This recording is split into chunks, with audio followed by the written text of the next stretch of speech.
ഒരുപാട് തരത്തിലുള്ള ചമ്മന്തികൾ നമ്മൾ ചെയ്യാറുള്ളത്, ദോശയ്ക്കും ഇഡലിക്കും പൂരിക്കും ഒക്കെ.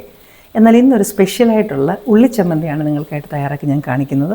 അപ്പോൾ എൻ്റെ കൂട്ടുകാർക്കെല്ലാം മിസ് ആൻഡീസ് ഫുഡ് നോട്ട്സിൻ്റെ ഈ എപ്പിസോഡിലേക്ക് വളരെ സ്നേഹപൂർവ്വം സ്വാഗതം. ചാനൽ ആദ്യമായിട്ടാണ് കാണുന്നതെങ്കിൽ സബ്സ്ക്രൈബ് ചെയ്യാൻ മറക്കരുത്. അതുപോലെ മറക്കരുതാത്ത മറ്റൊരു കാര്യം, വീട്ടിൽ തയ്യാറാക്കുന്ന ഭക്ഷണമാണ് എപ്പോഴും നല്ലത്. വീട്ടിൽ തന്നെ ഭക്ഷണം തയ്യാറാക്കുക. Home food is the best food, so cook at home. ചുവട് കട്ടിയുള്ളൊരു പാത്രം വയ്ക്കാം. പാത്രം ചൂടാകുമ്പോൾ വെളിച്ചെണ്ണ ഒഴിച്ചു കൊടുക്കാം.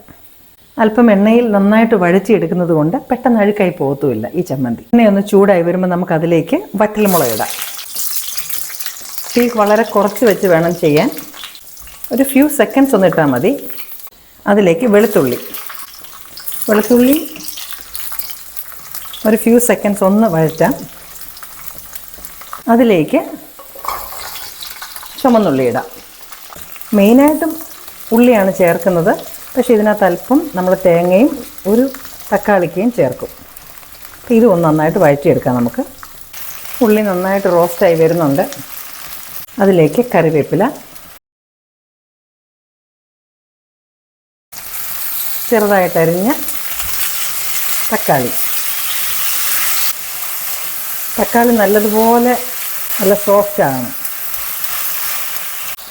കുറച്ച് കല്ലുപ്പും കൂടി ഇടാം, പെട്ടെന്ന് വെന്തോളും. കല്ലുപ്പ് നിങ്ങളുടെ കയ്യിലില്ല എങ്കിൽ നോർമലായിട്ടുള്ള ഉപ്പിട്ട് കൊടുത്താൽ മതി. വെള്ളമൊക്കെ പറ്റുമ്പോഴാണ് ഇങ്ങനെ എണ്ണ തെളിയുന്നത്. അപ്പോൾ ഇത് തക്കാളി നല്ലതുപോലെ വഴന്നിട്ടുണ്ട്. ഈ സമയത്ത് ഒരു പിടി തേങ്ങയും കൂടെ, ഇത് ഓപ്ഷനിലാണ്, പക്ഷേ ഇട്ടാൽ നല്ല ടേസ്റ്റ് ആയിരിക്കും. ഒരു കൊഴുപ്പും വരും, പ്രത്യേകമായിട്ടുള്ള ഒരു രുചിയും വരും. ഇതൊന്ന് വഴറ്റാം. ഇപ്പോൾ തേങ്ങയും വഴന്നിട്ടുണ്ട്. നമുക്ക് സ്വിച്ച് ഓഫ് ചെയ്യാം. കളറിനായിട്ട് അല്പം കാശ്മീരി ചില്ലി പൗഡറും കൂടെ. അത് തീ ഓഫ് ചെയ്തിട്ടിട്ടാലും മതി. ഇനി ഇതൊന്ന് തണുത്തിട്ട് നമുക്ക് സ്മൂത്തായിട്ട് അരച്ചെടുക്കണം.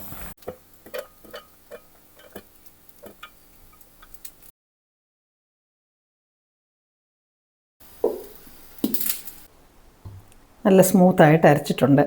ഒരല്പം വെള്ളം ചേർക്കുകയാണെങ്കിൽ തിളപ്പിച്ചാറിച്ച വെള്ളം ചേർത്ത് വേണം അരയ്ക്കാൻ. ഇനി നമ്മൾ കുക്ക് ചെയ്യത്തില്ല, അതുകൊണ്ട് പച്ചവെള്ളം ചേർത്ത് അരയ്ക്കരുത്. തിക്കായിട്ട് വേണമെന്നുണ്ടെങ്കിൽ അല്പം പോലും വെള്ളം ചേർക്കാതെ കൊഴുത്ത് എടുക്കുകയും ചെയ്യാം. അപ്പോൾ നമ്മുടെ ചമ്മന്തി ഇങ്ങനെ അങ്ങ് ഒഴിച്ചെടുക്കാം. അതിനകത്തേക്ക് നമുക്ക് കടുക് വറുത്തത് ചേർക്കാം. ഇനി നമുക്ക് ഇതിന് കടുകൂടെ വറുത്ത് ചേർത്ത് കഴിഞ്ഞാൽ നമ്മുടെ കിടിലൻ ഉള്ളിച്ചമ്മന്തി റെഡിയാണ്. ചട്ടി ചൂടാകുമ്പം വെളിച്ചെണ്ണ ഒഴിക്കാം, കടുക് ഇടാം. ഇത് നമ്മൾ ഉള്ളിച്ചമ്മന്തി ആയതുകൊണ്ട് നമുക്ക് ഇനി ഉള്ളി ഇടണ്ട. കറിവേപ്പിലയും 2 വറ്റൽമുളക് മാത്രം ഇട്ടാൽ മതി. പൊട്ടാൻ തുടങ്ങുന്ന ഉടനെ തന്നെ തീ അങ്ങ് ഓഫ് ചെയ്യണം.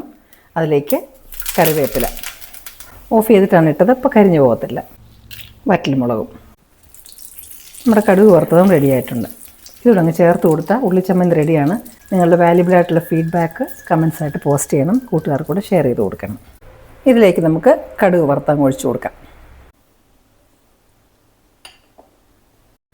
ഇത് ചോറിന്, ദോശയ്ക്ക്, ഇഡ്ഡലിക്ക്, പൂരിക്ക്, അപ്പത്തിന് ഒക്കെ നല്ലൊരു റെസിപ്പിയാണ്. ട്രൈ ചെയ്ത് നോക്കണം.